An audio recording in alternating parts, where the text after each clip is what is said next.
So it's Erin Wilde, our Around Town podcast. In our town, Granbury, right now, Hollywood filmmaker, Bill McAdams Jr. So the first question I got to ask, because here we are in Granbury, and you're an Aledo filmmaker. How from Hollywood to Aledo? Well, my sister. Okay.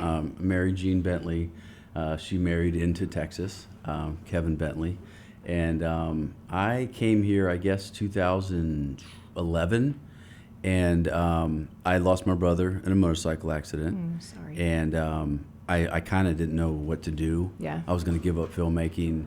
And Mary's like, just come stay with me for a while. So imagine Big Brother in the other room with like a toddler and a 3-year-old, and what's Uncle Bill doing here? You know. But it was just kind of like I just needed to take a breath from Hollywood because me and my brother had a good run out there, and good and the bad, the ugly. We got through it all, and then boom, God took him. So I think there was a reason behind that, and it was to kind of like, I don't know, it was like this weird feeling when I got that call. It was like I was yelling at God and angry, and but then I was talking to him again.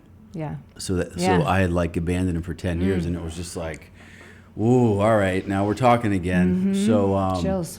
it was kind of like getting through that. Yeah. And it was an eye opener.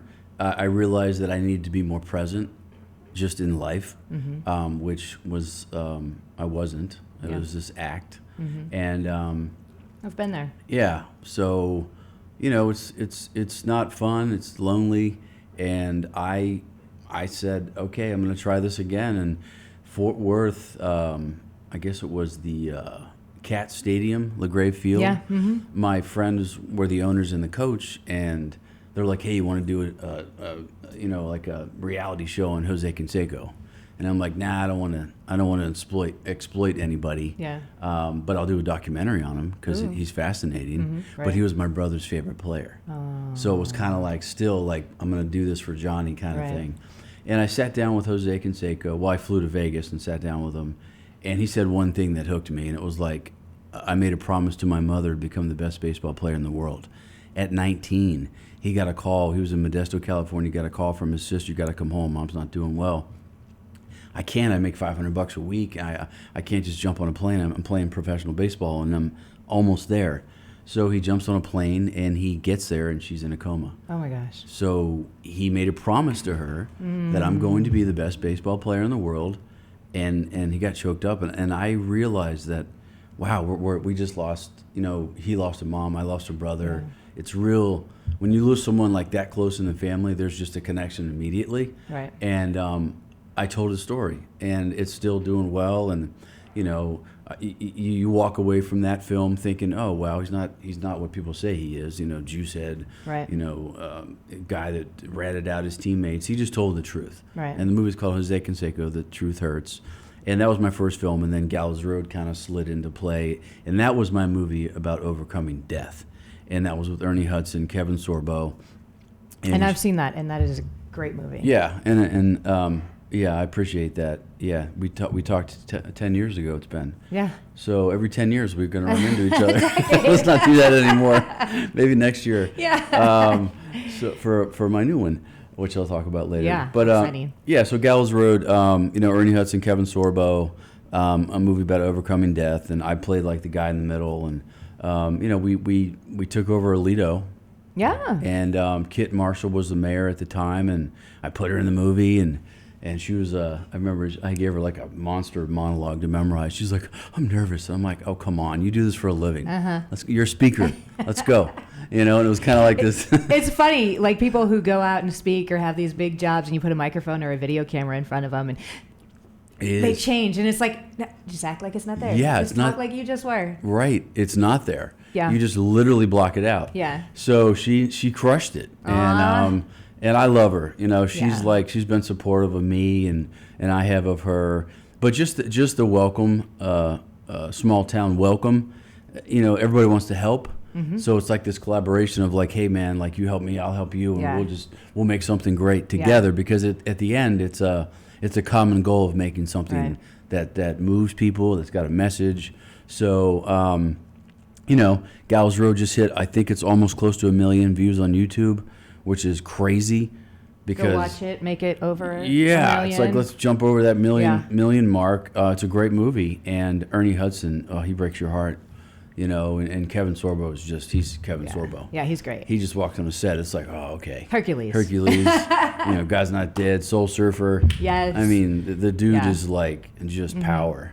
Well, and you have great messages in your movies, and that's what I appreciate. Raising kids, because you don't find that often. And with your new movie right now, Bully High. Yes, Bully High. I'm supposed to talk at least 80% of the time about Bully High, according to my publicist. No, but tell me about the movie, because like you were talking about the poster. Yeah, the poster's a little, it's a little in your face. I remember the first draft of this, everyone's like, oh, it's too on the nose and blah, blah, blah. And I'm like, isn't bullying kind of on the nose? It's like it's a punch in the face. So it's like. It is. So it's a punch in the heart. Yeah, and I think that it's educational, because I didn't know what this thing, which I call it in the movie, is on her head. It's a hijab, and it just means modesty, haya. Right. And they just want you to look at them for, who they are, not what they look like. Right. So it's got nothing to do with terrorism or bombs in book bags. Right. It's just like, she's a little girl, and she just chooses to wear it. And my whole thing after studying the Muslim and the Islamic faith is it's a choice for the woman, and it should be, whether they want to wear it or not. Right. But the idea of Bully High is like the fear of not knowing. So if you see someone with this on, it's automatic 9/11, it's automatic terrorism. Yeah. And I think that I just kind of wanted to kind of change that a little bit. Break that stigma. Yeah, it's called racial profiling. Yeah, where you look at someone and go, oh, what color are they? They're not white like me. And I think that, there shouldn't be a color, and we're all equal. That's what the movie's about. So it's not about a Muslim girl. Right. She's a character in the film. Yeah. I mean, it's about bullying. Yeah. And I love this too. Silence is not the answer. Yeah, silence is not the answer is tough, because you can hold all this stuff in, and also you can ignore, which is a form of bullying. But the movie is about a Muslim girl who gets who is an exchange student from Pakistan who stays with this Christian family, and she is just love, and she's just, she doesn't judge, and she like everything bounces off of her. So, and she doesn't have a bomb in her book bag, So it's just like, it really is, it's ridiculous to think that far, but we all do it. Right. And then I play the teacher who's a racist, because I lost my wife in 9/11. Oh, wow. Not in real life, but in the movie. Yeah. And she's in my class. And the principal is my best friend. And I think now watching the film over and over again, he's kind of testing me, because he knows I have to change. Because I live in this hate and this bubble. And me and my son don't have a relationship. So my son actually starts dating her in the movie. Wow. So imagine that. Yeah. So I have to deal with that on top of 9/11 coming up. The movie takes place in like a week. A Monday to a Monday. And the end of the film is September 11th. Oh, That's wow. the last day of the film. And it's just a beautiful ending, because everyone's comes together in love. So, there's that. But then the bully, I always thought, I had the script written, and I even shot most of the film, and I'm like, why is this bully so mean? Yeah. I'm like, why are bullies bullies? Yeah, it's like, what's wrong with her? Right.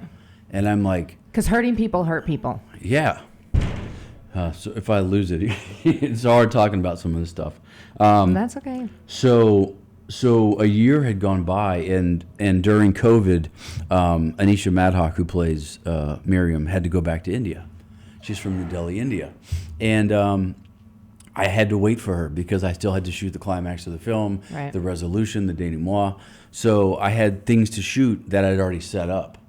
But in that year of COVID, which makes this a positive film, because it took 4 years to make, I got to look into myself and bring up past trauma that I had never witnessed, through the mirror, really asked myself and talked to myself about working through this. So I gave my story to the bully. Wow. At 12 years old, I was molested. and for some reason I just didn't talk about it. No. And that goes back to the idea of silence is not the answer. And I was angry and like just floated around Hollywood for 10 years, masking it with certain things. And I never like just sat down and tried to figure out why and how. Yeah. And my parents just never talked to me about it. Right. Like I grew up Catholic, and we just don't, you don't talk about stuff like that. Where it's the complete opposite. It is, yeah. At 12 years old, you better be grabbing your kid and going, this wasn't your fault. Right. This man has a problem. Right. He has stuff to work out himself. Right. It probably happened to him. Right. There's so many things that you could go through, but just talking about it. So I admitted it like in front of 350 people at the USA Film Festival in Dallas. And that was dude, after I said that to 350 people, they all clapped, and this girl was crying in the front. I pull her up, she's hugging me, she won't let go of me. She's 27 years old, and she's like, thank you, now like I can, like there's somebody like me. Right. Yeah, when you break that silence, you realize it's scary, but then it's so brave of you because there's so many people not speaking. I mean, I went through many years of abuse, and what I found after talking about it, thinking I was the only one, so many people went through it.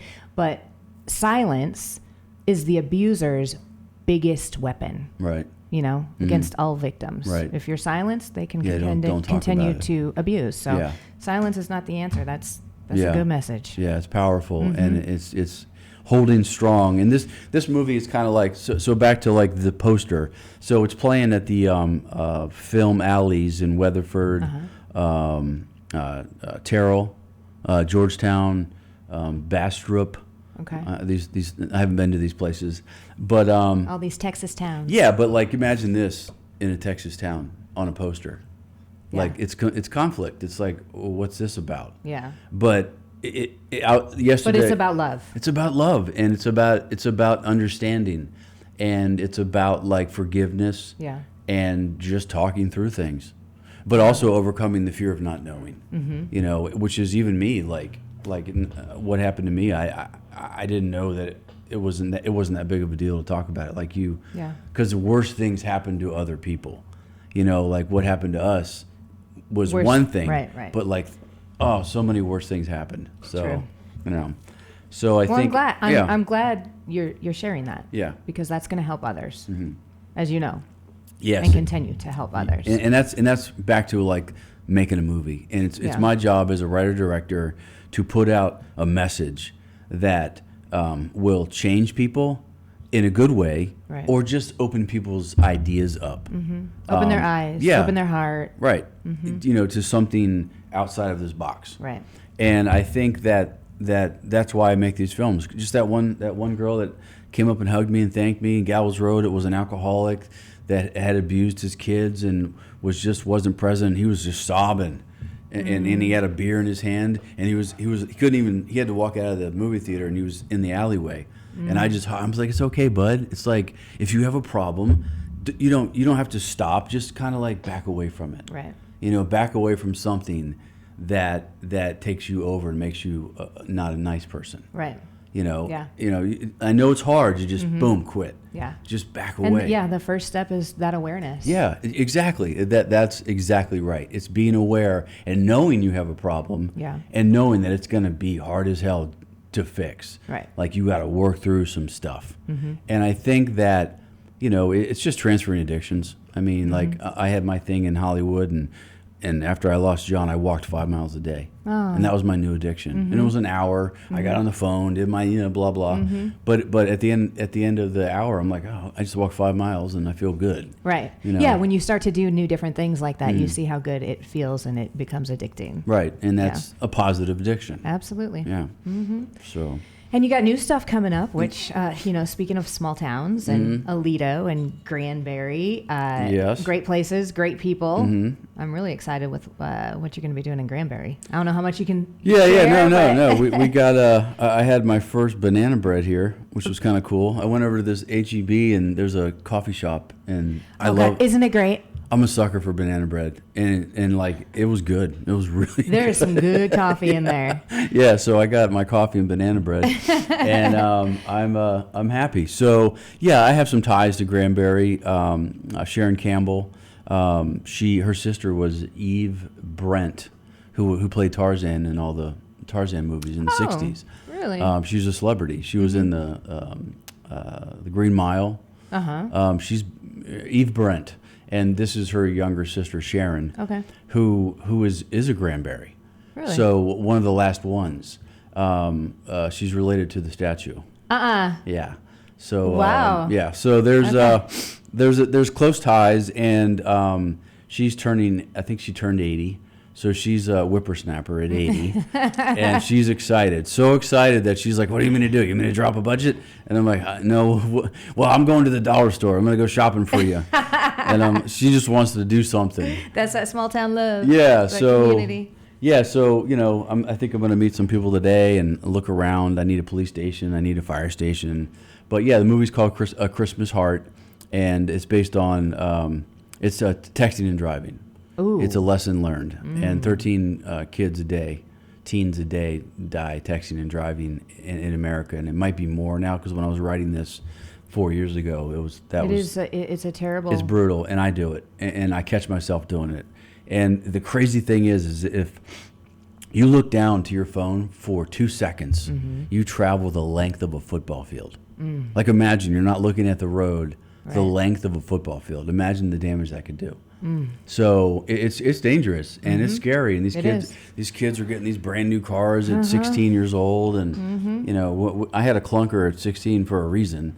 It's like, no, you're not getting that brand new car. Well, we couldn't afford it, but but when you look around at the world, whether it's a teenager or not, like people driving, there's old people on their phone. Like their heads are down. It's like, whoa, I just drove by someone whose car was moving. Yeah, like you're driving a huge piece of metal at high speed on your phone. It is so dangerous. Yeah.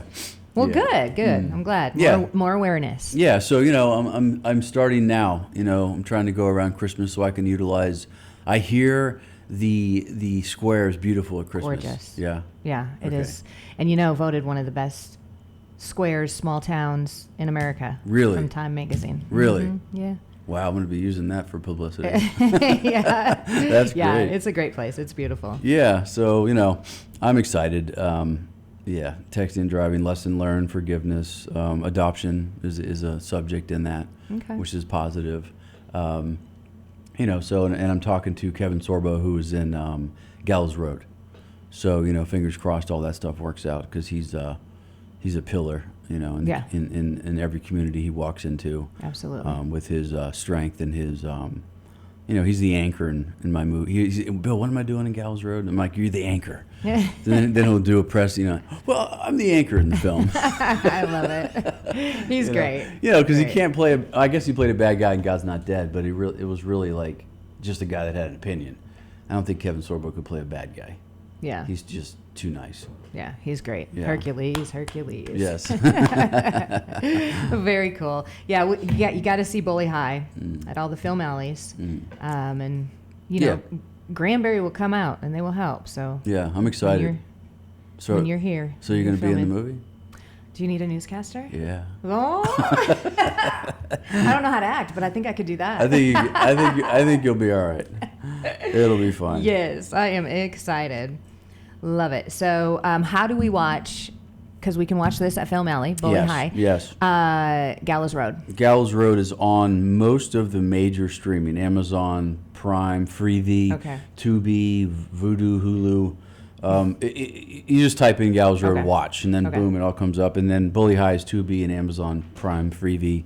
And then if you want to see it in the theater, which actually plays nice in a theater, all the Morris Schulman owns these Film Alley and City Lights. Okay. So there's 6 of them. Okay. So just Google Bully High, movie, and it pops right up with Barbie. Right next to Barbie.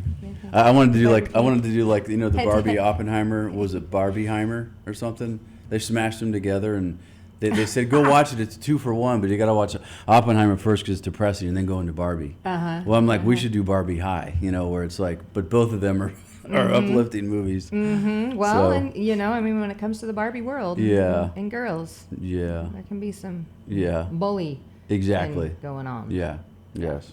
Okay, well, how about when you're back in Granbury, filming, shooting, we do this again? Exactly. Okay, All sounds right. good. Thanks for coming in. Thank you.